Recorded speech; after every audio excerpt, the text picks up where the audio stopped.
Good morning, students. How are you all? Very nice. Okay, today is 4th May 2020 and the day is आज का दिन है सोमवार and this is your Hindi class and in my last previous class we have done हमने अपठित गद्यांश किया था जिसमें मैंने आपको बताया था अपठित गद्यांश होता क्या है।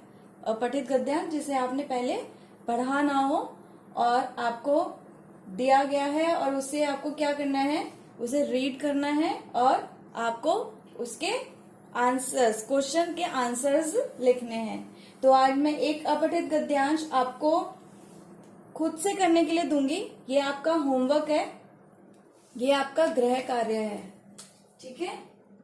ये आप अपने आप से सॉल्व करेंगे। मैं रीड कर रही हूं और इसे रीड आप इस पैराग्राफ को जो ये मैंने गद्यांश लिखा है आप इसे कॉपी में नोट नहीं करेंगे, सिर्फ इसके आंसर्स आप कॉपी में लिखेंगे, ठीक है। तो चलिए रीड करते हैं। चंदन वन के बीचों बीच एक बड़ा सा बहुत पुराना नीम का पेड़ था। समझ में आया आपको? एक वन मतलब जंगल था, चंदन वन, उसके बीचों बीच में एक बहुत पुराना नीम का पेड़ था। पेड़ पर पक्षियों के घोंसले थे, ठीक है। उस पेड़ पर किसके घोंसले थे? पक्षियों के घोंसले थे। पक्षी मतलब समझते हैं आप, बर्ड्स के घोंसले थे। कोटर में गिलहरियां रहती थी। जो पेड़ थे उसके कोटर में, मतलब एक तना है, तने के बीच में जो एक आपने देखा होगा होल होता है, उसे हम कोटर कहते हैं। कोटर में गिलहरियां रहती थी। पेड़ के पास ही खरगोश का बिल था और वो जो नीम का पेड़ था उसके पास खरगोश का बिल, खरगोश जहां रहता था उसके रहने की जगह थी। पेड़ पर बंदर उछल कूद करते थे। उस पेड़ पर बंदर भी रहते थे। अब देखो कितने सारे हो गए। पक्षियों के घोंसले थे, गिलहरियां रहती थी, उस पेड़ के पास खरगोश का बिल था और पेड़ पर बंदर उछल कूद करते थे। जंगल के जानवर पेड़ के नीचे इकट्ठे होकर नाचते गाते थे, ठीक है। उस पेड़ के नीचे, नीम के पेड़ के नीचे जो जंगल के जानवर थे वो इकट्ठे होते थे और गाना नाचते भी थे और गाना भी करते थे, एक तरह से वो पार्टी करते थे। एक दिन जंगल का मुखिया शेरू बोला, यह पेड़ बहुत पुराना है, इससे जंगल की सुंदरता नष्ट हो रही है, इसे कटवा देना चाहिए। तो देखो, जंगल का जो मुखिया शेर, उसका नाम क्या था? शेरू था। और वो चाहता था कि, उसने क्या बोला? उसने बोला कि ये जो पेड़ है, नीम का पेड़ है, वो क्या है? पुराना हो गया है और इसे जंगल की सुंदरता नष्ट हो रही है, तो इसे हमें कटवा देना चाहिए, ठीक है। तो समझ में आया? एक बार दोबारा रीड कर लें। ओके। चंदन वन के बीचों बीच एक बड़ा सा बहुत पुराना नीम का पेड़ था, ठीक है। पेड़ पर पक्षियों के घोंसले थे। कोटर में गिलहरियां रहती थी।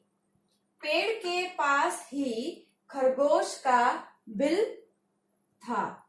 पेड़ पर बंदर उछल कूद करते थे। जंगल के जानवर पेड़ के नीचे इकट्ठे होकर नाचते गाते थे। एक दिन जंगल का मुखिया मतलब हेड शेरू बोला, यह पेड़ बहुत पुराना है, इससे जंगल की सुंदरता नष्ट हो रही है, इसे कटवा देना चाहिए। तो ठीक है, आपको ये पैराग्राफ समझ में आ गया होगा। अब मैं क्वेश्चन आंसर्स लिख रही हूँ इसके। आपको सिर्फ आंसर्स लिखने हैं अपनी कॉपी में नोट डाउन करके। आपको ये 1 2 3 टाइम जितनी बार में आपको समझ में आता है आपको उतनी बार रीड करना है और अपने आप से ही क्वेश्चंस के आंसर्स लिखने हैं। इसमें आपकी रीडिंग आपकी कैपेसिटी है वो और अच्छी हो जाएगी, ठीक है। ओके, चलिए अब मैं आपको कुछ क्वेश्चंस दे रही हूँ। आपको वो क्वेश्चंस इस गद्यांश को पढ़कर सॉल्व करने हैं, ठीक है। प्रश्न है, दिए गए दिए गए गद्यांश को ध्यानपूर्वक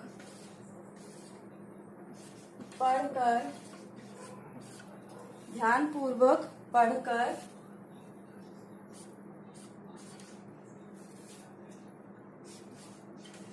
निम्नलिखित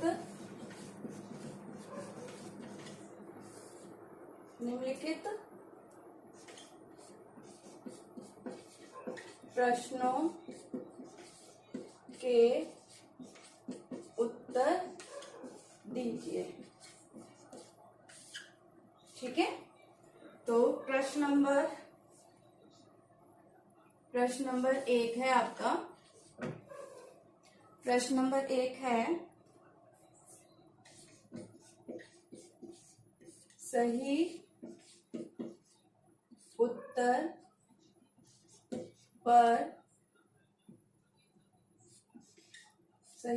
पर सही का निशान लगाओ।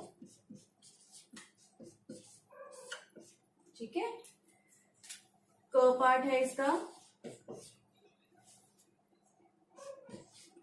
जंगल में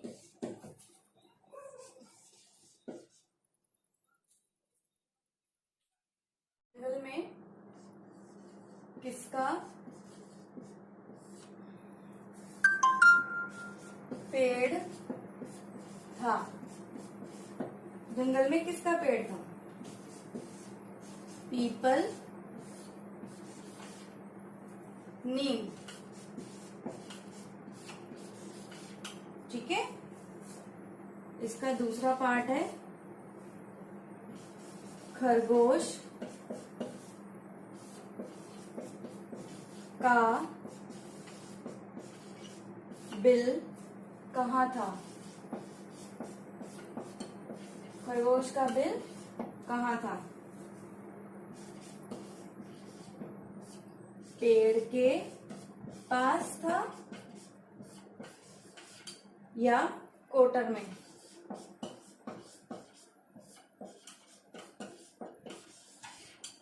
ठीक है, अब हम लिखते हैं प्रश्न नंबर 2।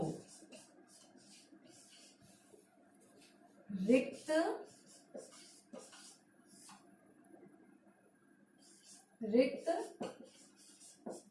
स्थान भरो। ठीक है, ये हमारा प्रश्न नंबर 2 है, रिक्त स्थान भरो। इसका क पार्ट है, पेड़ पर डैश के घोंसले थे। पेड़ पर डैश के घोंसले थे। आपने पढ़ा, आपने गद्यांश को ध्यान से पढ़ना है और फिर यहाँ पे फिल करना है। पेड़ पर डैश के घोंसले थे, किसके घोंसले थे वहां पे? जंगल के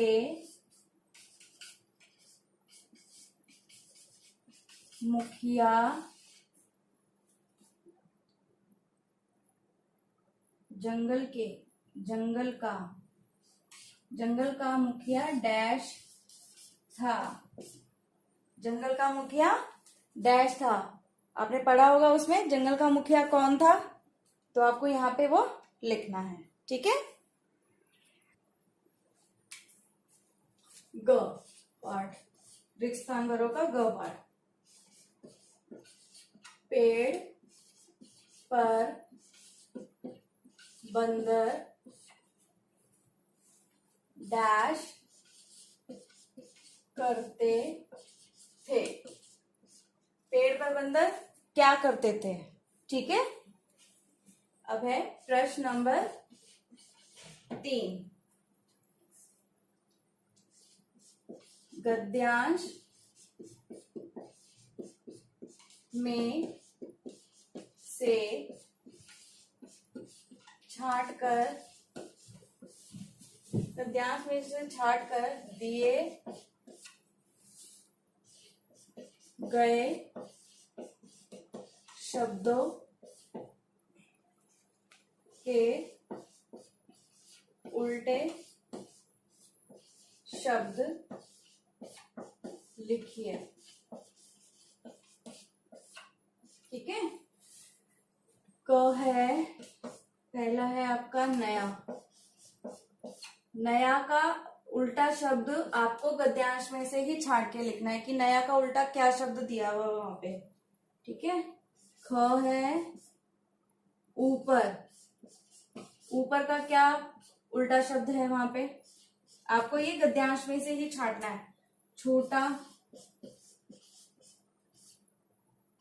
ठीक है, आपको ये इन प्रश्नों के उत्तर आप गद्यांश में से छाट कर ही लिखने हैं। और आपको जो मैंने गद्यांश लिखा था, आपको सिर्फ उसे रीड करना है और इनके क्वेश्चंस के आंसर सिर्फ आंसर नोट करने हैं, आपको प्रश्न नहीं नोट डाउन करने हैं कॉपी में। ठीक है, तो ये हो गया आपके लिए प्रैक्टिस के लिए। So okay, bye bye.